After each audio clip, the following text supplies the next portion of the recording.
सहारा प्रणाम। देश भर में मकर संक्रांति मनाने की तैयारियां पूरी कर ली गई हैं। सूर्य के मकर रेखा से कर्क रेखा की ओर आगमन की सूचना देने वाले इस संक्रमण समय पर खास पूजा की जाती है। साथ साथ तिल और गुड़ का भोग भी लगाया जाता है। मकर संक्रांति के आने से पहले ही इस पर्व के साथ जुड़ी तिल के मिठाइयों की खुशबू घर घर में महकने लगती है। गुड़, तिल और खोया से बनने वाली तिलकुट बड़े चाव के साथ परोसी जाती है। बिहार की बात की जाए तो चूड़ा दही के साथ तिलकुट यहाँ की संस्कृति का हिस्सा माना जाता है। कई हिस्सों में इसे तिलवा भी कहते हैं। मकर संक्रांति से पहले ही तिलकुट के बाजार सजने लगते हैं। बड़े पैमाने पर तिल से अलग अलग किस्म की मिठाइयां बनाई जाती हैं, जिनके स्वाद की चर्चा बिहार से बाहर के इलाकों में भी होती है। लेकिन सबसे बढ़कर है इसका धार्मिक महत्व।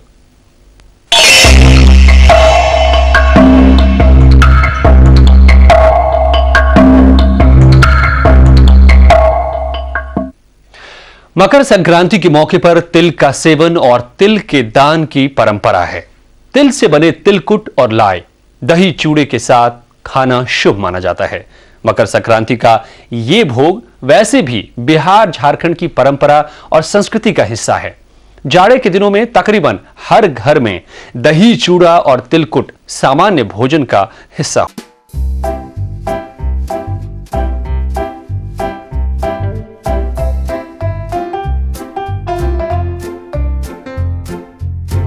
मिष्टानों की खुशबू से महकने लगते हैं।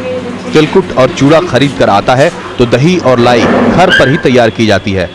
वैसे तो चूड़ा दही भोजन का हिस्सा होते हैं और तिलकुट खाने के बाद की मुख शुद्धि। लेकिन मकर संक्रांति के लिए घर की महिलाएं बड़े शौक से ये चीजें तैयार करती हैं। मकर संक्रांति को घर परिवार के साथ ये भोग साल भर की मंगल कामना के साथ खाया जाता है। हाँ, यहाँ तो है सो कि घर घरों में ही तिलकुट पाया जाता है और हर सभी घरों में मतलब कि तिलकुट मिल जाएंगे इस सीजन में। और अब जैसे कि हम लोग जो है कि सुबह में भी तिलकुट खा लेते हैं, लोग मेहमान आए तो तिलकुट दे देते हैं। मकर संक्रांति के बाकी भोग तो हर गृहस्थी के भंडार में होते ही हैं, इसलिए इस पूरे भोग का राजा होता है तिलकुट। बिना दूध की ये मिठाई इतनी नफासत से तैयार की जाती है, इसका स्वाद भी उतना ही अनूठा होता है। तिल और चीनी या गुड़ का ये व्यंजन जरा दूसरे तरीकों से भारत भर में बनता है, लेकिन बिहारी संस्कृति में इसे एक खास मुकाम हासिल है। प्रदेश से लोग कहते हैं कि भाई तिलकुट लेके आना, जब वक्त होता है, जब मौसम होता है, तो जाहिर सी बात है क्या कि तिलकुट जो है सो यहाँ के सामाजिक जीवन से जुड़ गया है और संस्कृति में जो जो चीज़ें विन्यस्त हैं उनमें तिलकुट का स्थान है। तिलकुट का धार्मिक पहलू ही इसे खास नहीं बनाता, बल्कि इसका स्वाद और खूबियां भी लोगों को अपना शौकीन बना लेती हैं। पिज्जा और बर्गर के जमाने में भी तिलकुट का अपना अलग ही मजा है। पिज्जा बर्गर तो लोग हमेशा ही खाते रहते हैं। मैं भी दिल्ली में रहता हूँ, मैं भी दिल्ली में खाता ही रहता हूँ, पर मकर संक्रांति के मौके पर तिलकुट का मज़ा ही कुछ और है, इसलिए स्पेशली मैं दिल्ली से गया हूँ खाने के लिए। जाहिर है मकर संक्रांति के दिन खास व्यंजन खाने खिलाने की पीढ़ी दर पीढ़ी चली आ रही परंपरा जीवन शैली का हिस्सा बन चुकी है। इसमें तिलकुट को खास तवज्जो मिलती है और तिलकुट अगर गया का हो तो फिर इससे अच्छा संक्रांति भोग और क्या होगा। अमित शर्मा, सहारा न्यूज़ ब्यूरो, गया। चूड़ा वैसे तो साल भर भोजन और नाश्ते का हिस्सा होता है, लेकिन मकर संक्रांति के मौके पर चूड़े की बिक्री बढ़ जाती है और चूड़े की अलग अलग किस्मों में सबसे ज्यादा चाहत मिलती है भागलपुर के कतरनी चूड़े को। सुगंध और स्वाद में अनूठा होने के कारण जगदीशपुर का कतरनी चूड़ा सबके दिलों पर राज करता है। मकर संक्रांति के मौके पर बाजार में चूड़े की दुकानें सज जाती हैं। कई तरह के चूड़े यहाँ मौजूद हैं, लेकिन लोगों की पहली पसंद बना है भागलपुर के जगदीशपुर का कतरनी चूड़ा। वजह साफ है, बेजोड़ स्वाद और सुगंध। भागलपुर का कतरनी जो है तो जगदीशपुर का कतरनी चूड़ा तो विश्व में प्रसिद्ध है, भारतवर्ष में पूरे ही जाता है। 14 तारीख को लोग मकर संक्रांति में इसका व्यवहार करते हैं। जगदीशपुर की आबोहवा कतरनी धान के लिए उपयोगी है। कहते हैं यहाँ की मिट्टी धान में सुगंध और स्वाद भर देती है और इस धान से बना चूड़ा सबके दिलों पर राज करता है। चूड़े को बनाने का ढंग भी खास होता है। सबसे पहले धान को निश्चित तापमान पर उबाला जाता है। अब ठंडा करने के बाद मिल में इसकी कुटाई होती है। यूं बनता है बेहद पतला, लंबा और स्वादिष्ट कतरनी चूड़ा। इन सब में सबसे ज़रूरी होता है समय पर ध्यान रखना, क्योंकि थोड़ा सा ज़्यादा या कम उबलने से चावल अपनी उम्दा किस्म खो देता है। जगदीशपुर का चूड़ा और चावल यहाँ का नामी है भागलपुर। रेट भी मैंने और नहीं जगह से अच्छा है चूड़ा का दाम।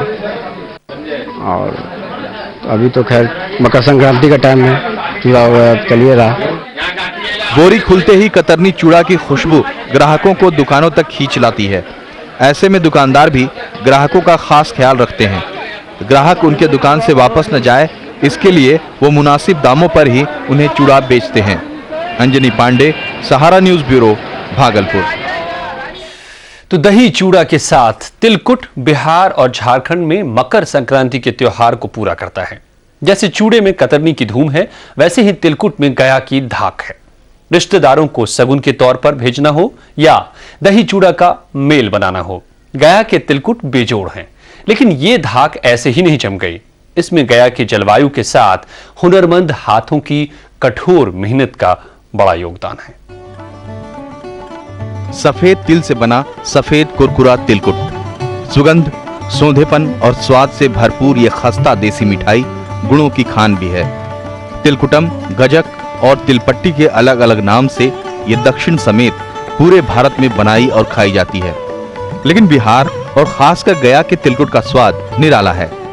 वजह गया की आबोहवा और बनाने की कला। बिना दूध की ये मिठाई तिल और चीनी या गुड़ से बनती है। पूरी प्रक्रिया में सबसे खास होता है चाशनी बनाना। खास मात्रा में लिए गए पानी और चीनी का घोल आग पर पकाया जाता है। लकड़ी की खूंटी पर रखकर खूब मिलाया जाता है। इस तरह चीनी के लट्ठे में रह जाते हैं बस रेशे ही रेशे। इसी बीच तिल भून लेते हैं और चीनी की पतली पट्टी बनाकर तिल और चीनी मिलाई जाती है। पिछले के बाद तिल दे करके उसको छोटा छोटा लोइया बनाकर दिया जाता है। तो उसी के बाद जो है उसका कुटाई होता है। कूटने के बाद फिर इसके बाद तिलकुट तैयार हो जाता है। तिल और चीनी की पट्टी को लोहा या चांदी के लोढ़े यानी मूसल से ही कूटा जाता है। लेकिन कूटते समय तिलकुट की गोलाई पर से ध्यान 1 मिनट के लिए भी नहीं हटना चाहिए। इसके अलावा तिल को कूटते समय हर चोट में तिल पर हाथ के वजन का भी खास ख्याल रखा जाता है। जरा ज्यादा या कम कुटाई तिलकुट के पूरे स्वाद को बेमजा कर सकती है। इस तरह लोढ़े की कई चोट के बाद बनता है लाजवाब तिलकुट। कारीगर में खासियत तो ये होना चाहिए कि उसको अच्छे ढंग से बढ़िया से मिला करके कूटना पड़ता है। ज़्यादा हो जाएगा तो भी खराब हो जाएगा, कम अगर उसमें कुटैया होगा तो वो भी खराब हो जाएगा। इसलिए हाँ, उसमें बहुत हिसाब के कारीगरी से किया जाता है कि ज़्यादा नहीं हो। ज़्यादा होने पर तेल निकल जाएगा, वो कड़ा हो जाएगा, खराब हो जाएगा। तिल से तिलकुट बनने की पूरी यात्रा में कारीगरों को बेतहासा दर्द भी सहना पड़ता है। बहुत ख्याल रखने के बाद भी चाशनी बनाने में हाथ जल ही जाते हैं। इसके अलावा तिलकुट कूटते रहने के कारण हमेशा हाथों में दर्द रहता है। हथेलियों में छाले भी पड़ जाते हैं। पूरा हाथ का गर्म से मेरा हाथ का पूरा खून जल जाता है। फोका होने के बाद मेरे कपड़ा बांधने का जाता है दिक्कत, इसलिए कपड़े बांध के हम लोग दबाते हैं। लेकिन कारीगरों का दर्द इनके चेहरे पर कम ही नजर आता है। तिलकुट बनाने में हर जाति के लोग शामिल होते हैं। चेहरे पर मुस्कान, हंसी ठहाकों के बीच इनका दर्द तिलकुट में घुलकर मिठास बन जाता है। बिहार की राजनीति में एक कहावत चलती है कि तिलकुट की तरह कूट कर रख देंगे। दरअसल तिलकुट बनाने की पूरी प्रक्रिया बिहार की राजनीति की तरह ही जटिल है। कारीगरों को तिलकुट बनाने में कठिन मेहनत करनी पड़ती है और यही मेहनत गया के तिलकुट को देश भर में प्रसिद्ध बनाती है। कैमरामैन नीरज के साथ अमित शर्मा, सहारा न्यूज़ ब्यूरो, गया। तो कुशल कारीगरों की बाजीगरी है तिलकुट का मीठा स्वाद। पूरे देश में यह खास मिठाई सभी को पसंद आती है। तिलकुट नए रिश्ते बनाने के साथ साथ सेहत भी सुधारता है। क्या है इसके औषधीय गुण, देखेंगे एक छोटे से ब्रेक के बाद।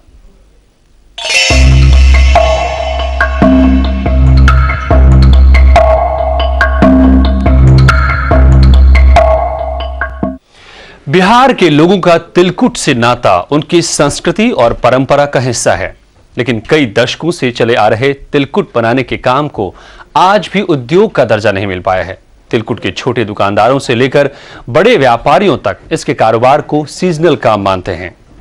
हाँ, अगर सरकार इसमें कुछ दिलचस्पी दिखाए तो इसका स्वाद विदेशी बाजारों तक पहुंचाया जा सकता है, लेकिन फिलहाल इसकी रौनक बिहार के कुछ शहरों तक ही सिमटी हुई है, जिनमें गया की तिलकुट मार्केट की अपनी अलग पहचान है। यह है गया की रमना रोड। इसी तंग सड़क से पूरा का पूरा तिलकुट का कारोबार चलता है। तिलकुट व्यवसाय गया के कारोबार का एक प्रमुख हिस्सा है। दरअसल तिलकुट की चर्चा किए बिना यहाँ का अर्थशास्त्र भी पूरा नहीं होता। गया शहर में तिलकुट की करीब 150 दुकानें हैं, जिसमें से करीब 50 दुकानें रमना रोड की रौनक बढ़ाती हैं और आजकल तो बाजार में तिल से बनी मिठाइयों की भरमार रहती है। रमना रोड का तिलकुट ही नहीं, पास के टिकारी और डंगरा के गुड़ से बना तिलकुट भी खूब पसंद किया जाता है। करीब 1000 परिवार यहाँ इस कारोबार से जुड़े हैं। सर्दियों के मौसम में छोटी बड़ी दुकानें भी सड़क के किनारे सज जाती हैं। चीनी, गुड़, खोया से बने किस्म किस्म के तिलकुट की जैसी क्वालिटी वैसे दाम भी हैं।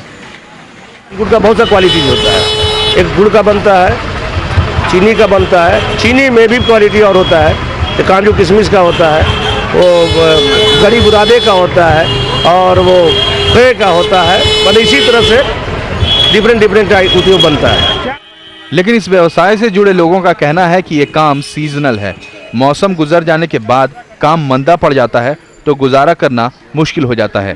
संभव है ही नहीं, क्योंकि ये सीजनल काम है, 2 महीने का काम होता है और उसके बाद फिर बाकी के पूरा साल हम लोग को बैठना पड़ जाता है। इसमें हम लोग का फिर और रोजगार पे ध्यान देना पड़ता है। इस रोजगार में स्कोप अगर सरकार के द्वारा मिले कुछ, तो पैकिंग की व्यवस्था हो जाने के बाद 6 महीना और स्कोप उसमें हो सकता है। व्यवसायियों को कच्चे माल से लेकर एयर टाइट पैकिंग की कमी खलती है।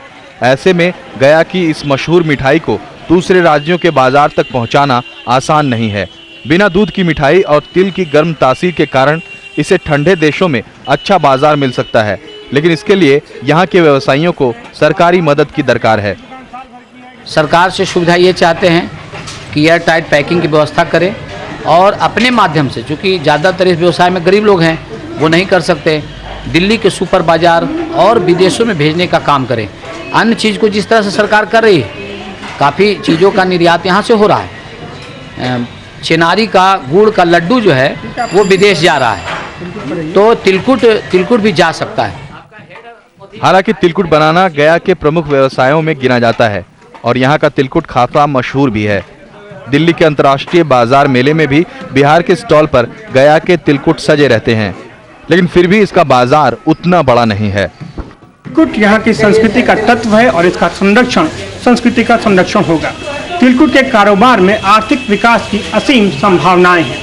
अब यह देखना सरकार की जिम्मेदारी है कि तिलकुट का कारोबार किस तरह और आगे फल फूल पाता है। अमित शर्मा, सहारा न्यूज़ ब्यूरो, गया। और गया की तरह ही बाढ़ का चोंदी मोहल्ला तिलकुट के लिए मशहूर है। यहाँ के बने तिलकुट और लाए खरीदने दूर दूर से लोग आते हैं।